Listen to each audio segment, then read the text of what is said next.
Pfizer and a corruption too deep to fix. Commentary. Old movies and new ones often turn on the theme of corruption. For generations, viewers have enjoyed discovering the ins and outs of a gang of people who are up to no good, financially and otherwise. It's always a shock to see the way the insiders treat each other so brutally, and how they lie, cheat, and steal to get their way. It's especially satisfying when they get caught in the end. Countless movies in the old days followed this basic plot. One of my favorites is the American classic On the Waterfront with Marlon Brando, Eva Marie Saint, and Carl Malden. It's the story of a rough gang of thugs that has taken control of a longshoremen's union. They pillage the workers for dues and make paychecks contingent on loyalty. For years, everyone in the union is told to be D&D or deaf and dumb, never saying a word to the authorities for fear of bad outcomes. As the corruption gets worse, the tactics of enforcement grow more violent. New Jersey kicks off a crime commission to look into the problem with the focus on a murder. A local priest plays a role in convincing a worker who is tight with the gang to rat on the bad guys. It all turns out well in the end, even if Brando gets badly beaten up. The bad guys are overturned and the workers get their union back. The movie is a brilliant reflection of a culture at the time. Yes, there are imperfections, but we are making great progress to root out the bad and replace it with the good, thanks to moral leadership and courage. But notice how the plot absolutely depends on the existence of a not corrupt higher power. That's almost always the case in the old movies. Once the authorities find out that something bad is happening, they work to clean it up. Their success turns on the ethical tenacity of one insider who is willing to stand up for what is right. To make that courage operational, you need means of redress that are not part of the problem. That's all great, but we have a different problem in our own time. The higher powers on which we depend for redress are themselves part of the issue. This truly came home to me lately with the Supreme Court hearing for Morthy v.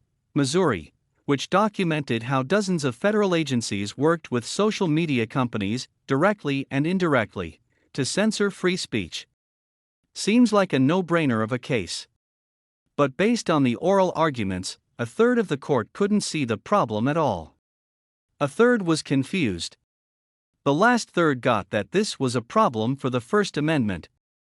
This is alarming but a realistic accounting of where we are in the United States today, divided by thirds into clear, confused, and corrupt. In other words, we can no longer count on the highest powers and the most authoritative institutions to save us from evil. Let's cite an astonishing example from this past week that should have been headline news, but was utterly invisible to legacy media. The case involves the COVID medication Paxlovid. It was approved under emergency use in December 2021, and trumpeted by Fauci, President Biden, and the rest of the usual crowd. It was 90% effective, they said. The White House authorized $11 billion and more to pay for it, and dispatched the whole army of media mavens to push this thing. The White House was able to claim it was free, if you had insurance, but even that would last only for so long. Eventually, the consumer had to pay, and it was nearly $1,500 for 20 pills. In many places, the entire medical profession was insisting that this was the way to treat COVID, even as ivermectin and hydroxychloroquine were banned or impossible to get. Paxlovid was greeted with all the usual hosannas from the drug company as echoed by big media. The drug is 89% effective, they kept saying. The governments of Canada, the United States, and the UK all celebrated and showered Pfizer with multiple rounds of billions of dollars. But even from the outset, it seems there were many reports of rebounds. The drug would reduce symptoms for a few days, even to the point of generating a negative test, but then COVID would come back. This happened often enough that pharma skeptics grew deeply suspicious of it, especially because of such a very long run of patented failings in this realm. Mr. Biden, for example, seems to have gotten COVID 4 times after being treated repeatedly with Paxlovid. So too with Biden's wife. The same happened with Fauci himself. Most every prominent person reported something similar. But that did not stop the gravy train from running, with the entire medical professional rallying around this drug. From the outset, the Epoch Times was reporting skeptically about it, the only media venue to do so. More and more doubts emerged, not in official circles but online in alternative media. Now we come to the kicker. Pfizer itself has finally published its randomized placebo-controlled trial of several hundred individuals with the Delta variant, which would have been 2.5 years ago. The title of the results as published in the New England Journal of Medicine: Nirmatrelvir for vaccinated or unvaccinated adult outpatients with COVID-19. Notice the absence of the word Paxlovid, making it all the more difficult for regular people to find. Nirmatrelvir is the clinical name. And the conclusion: nirmatrelvir, ritonavir, was not associated with a significantly shorter time to sustained alleviation of COVID-19 symptoms than placebo, and the usefulness of nirmatrelvir, ritonavir in patients who are not at high risk for severe COVID-19 has not been established.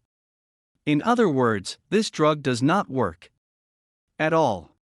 It is no better than nothing. It is not useful. Countless billions later, and this is what we have: a completely useless thing. At best. In fact, that Pfizer itself admits that its own drug is useless, one wonders what the bad news is.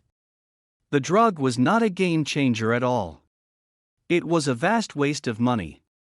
This whole thing stuns me, even now, even after everything we know about the industry, its relationship to government, the way the media goes along with all the nonsense, the manner in which all top officials go along with the racket. This to me is as much a scandal as the vaccine in some ways. You will notice that you have not seen this reported in any mainstream media, even though it appears in the top medicine journal in the United States. That's because the mainstream media is entirely in the pay of pharma. The conspiracy is out in the open, and all official channels are implicated. There seems to be zero accountability or appeal. It's no wonder that RFK Jr. is calling for racketeering investigations to be made against the whole industry and its industrial partners. This is aggressive robbery and fraud. Very few people even know to care, because they are not being told the brutal facts of the case. One also wonders how it is that Pfizer held on to this study for 2 years before releasing it. Why would Pfizer choose just now to announce that its wonder drug is actually useless?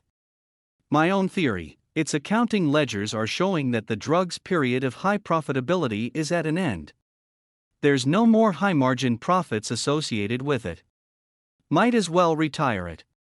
With a complicit legacy media, it has no egg on its face. It can just chalk up its wild Paxlovid push as profitable and done, like a seasonal beer or a pumpkin spice latte. There is essentially no downside to moving onward to other products in its arsenal. But think about what this means for this company and for the system that protects it. What does this say about the vaccine? What does it mean for the whole network of protection, from regulators to journals to media? They are all in on the game. And how deep and wide is this game? What we have in operation here is a form of vampiric capitalism, an entire industry that has colonized our health and bodies in the interest of wealth extraction, even though its products do not work and actually make us more sick, providing more opportunities to innovate products that do more of the same. It's time that this system came to an end, but where is the crime commission to investigate and stop it? It doesn't exist. That's the great dilemma of our time.